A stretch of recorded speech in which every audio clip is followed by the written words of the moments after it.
আজকে আমি আপনাদের সামনে একটা মজার তরকারি রেসিপি নিয়ে আসলাম। আশা করি সবার ভালো লাগবে। আসসালামু আলাইকুম, কেমন আছেন আপনারা সবাই? আশা করছি সবাই ভালো আছেন, সুস্থ আছেন। আলহামদুলিল্লাহ, আমরাও ভালো আছি। নতুন দিনে নতুন একটা ব্লগ ভিডিও নিয়ে আপনাদের সামনে হাজির হয়ে গেলাম। গরম তেলে আমি পেঁয়াজ কুচি দিয়ে দিলাম, তার মধ্যে কিছু গরম মশলা দিয়ে দিলাম, সবই তো আপনারা দেখেছেন। তার মধ্যে একটু লবণ দিয়ে দিলাম। লবণ আমি পরিমাণ মতো দিয়েছি, তারপরেও যদি লাগে আমি লবণটা আরও একটু পরে দেব। তবে লবণটা ফার্স্টের দিকে দেওয়া ভালো, কারণ পেঁয়াজের যে অংশটা সেটা তাড়াতাড়ি নরম হয়ে যায়। পেঁয়াজ ভাজা হয়ে গেছে, এখন আমি রসুন আর আদা পরিমাণ মতো দিয়ে দিলাম। আপনারাও আপনাদের পরিমাণ মতো দিয়ে দিবেন। তারপরে আমি এটাকে ভালো করে একটু নেড়ে চেড়ে নেব, যাতে মশলার যে কাঁচা গন্ধটা আছে সেটা উঠে যায়। আমি মশলাকে খুব ভালো করে কষিয়ে নিলাম। এখন কিছু গুঁড়া মশলা ব্যবহার করব। এখানে হলুদের গুঁড়া, মরিচের গুঁড়া, ধনিয়া গুঁড়া, জিরা গুঁড়া সবই আছে। সবই আমি পরিমাণ মতো দিয়েছি। দিয়ে আমি ভালো করে একটু নেড়ে চেড়ে নেব। আপনারা আপনাদের পছন্দ অনুযায়ী মশলাগুলো দিতে পারেন। তবে তরকারিতে যদি ঝালের পরিমাণটা একটু বেশি হয় তাহলে খেতে খুবই ভালো লাগে। এখন আমি দিয়ে দিলাম কিছু কারি পাউডার। আপনারা চাইলে কারি পাউডার দিতে পারেন, আবার নাও দিতে পারেন। অনেকেই কারি পাউডার খেতে ভালোবাসেন, আবার অনেকেই ভালোবাসেন না। তবে আমার কাছে ভালো লাগে, তাই আমি কারি পাউডারটা দিলাম। আপনারা আপনাদের পছন্দ অনুযায়ী যে কোনো পাঁচফোড়নের গুঁড়ার মশলাও দিতে পারেন। লাউ দিয়ে আর গরুর মাংস দিয়ে রান্না করা, এটা তো সবাই জানেন, বলার মতো আর কিছু না।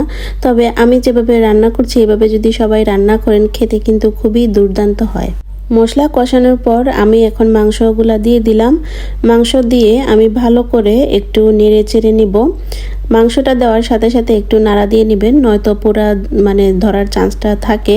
যেহেতু মশলা আর মাংস এক জায়গায় জমা হয়ে থাকে, তাই দেওয়ার সাথে সাথে ভালো করে একটু নেড়ে চেড়ে 10 মিনিটের মতো একদম মিডিয়াম লো হিটে রাখবেন, যাতে মাংস থেকে যে একটা মাংসের পানি বের হয় সেটা যাতে আস্তে আস্তে মাংসের পানিটা বের হয়। এইখানে আমি মস্ত বড় একটা মিষ্টি লাউ নিয়েছি। আপনারা হয়তোবা দেখেই বুঝতে পারছেন অনেক বড় এই মিষ্টি লাউটা। তো ওই দিকে হচ্ছে আমার মাংস কষানো হতে থাকুক, আর এই দিকে আমি মিষ্টি লাউটা ভালো করে ধুয়ে নিচ্ছি। কারণ মিষ্টি লাউয়ের মধ্যে অনেক ময়লা থাকে, তাই কাটার আগে ভালো করে ধুয়ে নেওয়া উচিত। আমি এটাকে ভালো করে ধুয়ে নিচ্ছি। আমি তরকারিতে দেব, এর জন্য আগে ভালো করে আমি ধুয়ে নিচ্ছি।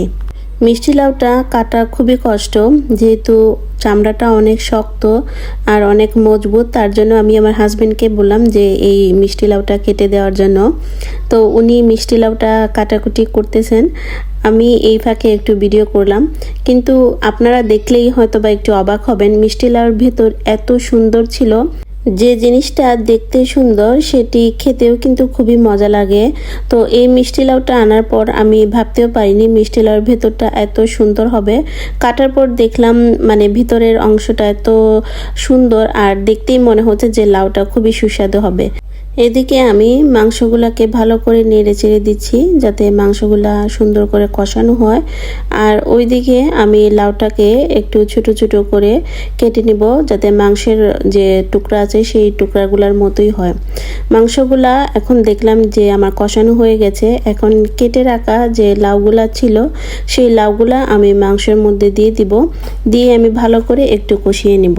লাউগুলা দিয়ে আমি ভালো করে একটু কষিয়ে নিচ্ছি। তবে কষানোর আগে আমি আপনাদের বলি যে লাউগুলা দিয়ে আপনারা সাথে সাথে ঢাকনা দিয়ে দেবেন না। লাউগুলা দিয়ে মাংস আর যে লাউয়ের যে একটা মিশ্রণ আছে সেটা ভালো করে উপর নিচ করে দিবেন। আর এখন লাউ দেওয়ার সাথে সাথে কিন্তু পোড়া ধরার সম্ভাবনাটাও বেশি থাকে, তাই আগুনটা একটু কমিয়ে দিবেন, মিডিয়াম আগুনে রাখবেন।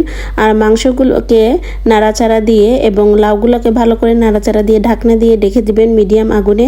তারপর দেখবেন এরকম একটা লাউ থেকেও কিন্তু এরকম একটা পানি বের হয়। যখন দেখবেন যে এরকম পানি বের হয়েছে এবং উপরে মোটামুটি তেল ভেসে উঠেছে, তখন মনে করবেন যে কষানো হয়ে গেছে। এই মুহূর্তে আপনারা আপনাদের পরিমাণ মতো ঝোল দিয়ে দিবেন। যে যতটুকু ঝোল খেতে চান সেই অনুপাতেই কিন্তু ঝোলটা দিতে পারেন। তবে আমি আমার পরিমাণ মতোই ঝোল দিয়েছি। এখন ভালো করে নাড়াচাড়া দিয়ে আমি ঢাকনা দিয়ে ঢেকে দেব 10 থেকে 15 মিনিটের জন্য। একদম মিডিয়াম আগুনে রাখবো, যাতে মাংসটা এবং লাউটা ভালো করে সিদ্ধ হয়। আপনারা দেখতে পেলেন আমি ঝোলের পরিমাণটা একটু বেশি দিয়েছি, যেহেতু সিদ্ধ হওয়ার জন্য আমি ঝোলের পরিমাণটা একটু বেশিই রাখলাম। এটা হচ্ছে একদম লাস্ট পর্যায়ে খাওয়ার পর এই ভিডিওটা করেছি, কারণ রান্নার শেষ হওয়ার পরে কারো মানে তরসই ছিল না যে কখন খাবো। আর অনেক দিন পর আমি এইভাবে লাউ দিয়ে মাংসটা রান্না করলাম। এই রান্নাটা সচরাচর আমার শ্বশুরবাড়িতে হয়ে থাকে, বিশেষ করে কুরবানি ঈদের সময়। তো আমি রান্না করেছি, হাজবেন্ড মাংস নিয়ে আসছিল, একদম ফ্রেশ মাংস। তো ভাবলাম ফ্রেশ মাংস যেহেতু বাসায় নিয়ে আসছে আর লাউ আছে, তো এই রকম তরকারিটা রান্না করা যেতেই পারে। রান্না এবং খাওয়া দুইটাই কিন্তু শেষ। এখন আমি আপনাদের একটা টিপস দেব, যদি কারো ভালো লাগে তাহলে সেই টিপসটা আপনারা মেনে চলতে পারেন, আর যদি ভালো না লাগেন তাহলে ইগনোর করতে পারেন। এখানে দেখেন কিছু ছোট ছোট বাটি আমি নিয়েছি, এগুলা ধুয়ে আমি রেখেছিলাম। এখন পরিষ্কার একটা কিচেন টিস্যু দিয়ে আমি এটাকে ভালো করে মুছে নিচ্ছি। এইরকম বাটি আমার কাছে কিন্তু অনেক আছে, ছোট, মিডিয়াম, তারপরে হচ্ছে বড় সাইজের, সব ধরনের কিন্তু বাটি আমার কাছে আছে।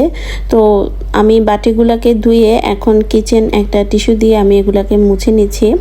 আপনারা যে বড় একটা লাউ দেখেছিলেন, সেই লাউটা হয়তো বা অনেকেই ভাববেন যে অর্ধেক লাউ আমরা যেহেতু ব্যবহার করেছি, এখন বাকি অর্ধেক ফ্রিজে রাখলে বা এমনিতেই রাখলে কিন্তু লাউটা নষ্ট হয়ে যাওয়ার সম্ভাবনা বেশি থাকে। তো আমি কি করলাম, একটু বুদ্ধি করে পুরো লাউটাকে আমি কেটে এরকম ছোট ছোট পিস করে রেখে দিয়েছি। আমি চিন্তা করলাম যদি আমি ফ্রিজে এভাবে রেখে দিই তাহলে লাউ তো আমি খেতে পারবো না, যেহেতু অনেক দাম দিয়ে কেনা সবজিটা নষ্ট হবে। তাই এরকম ছোট ছোট পিস করে আমি লাউটাকে শুকনা একটা বাটির মধ্যে রেখেছি।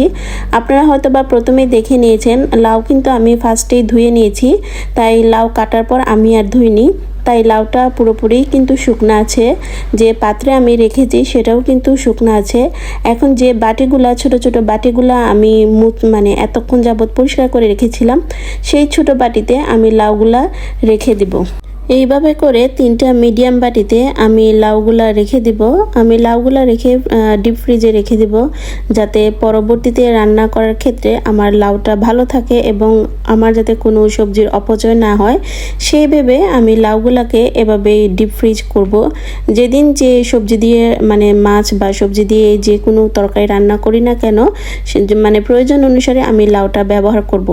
আমি চিন্তা করে দেখলাম যেহেতু সবজির এখন প্রচুর দাম, তাই এভাবে নষ্ট না করে এভাবে ফ্রোজিং করা অনেক ভালো। চাইলে আপনারাও কিন্তু এই টিপসটা মাথায় রেখে আপনারাও কিন্তু কাজ মানে করে নিতে পারেন। আমি যেভাবে কাজটা করে নিলাম, এই যে দেখেন আমার 3টা বক্স আমার মানে লাউ দিয়ে একদম 3টা বক্স ভরপুর আমি এই মিডিয়াম বাটিতেই কিন্তু লাউগুলা রেখেছি। তো আজকের ভিডিওটা কেমন লাগলো অবশ্যই কিন্তু আমাকে কমেন্টে জানাতে পারেন। তো ভিডিওর প্রায় শেষ পর্যায়ে চলে এসেছি। সবাই ভালো থাকুন, সুস্থ থাকুন। নতুন ভিডিওতে আবারও দেখা হবে।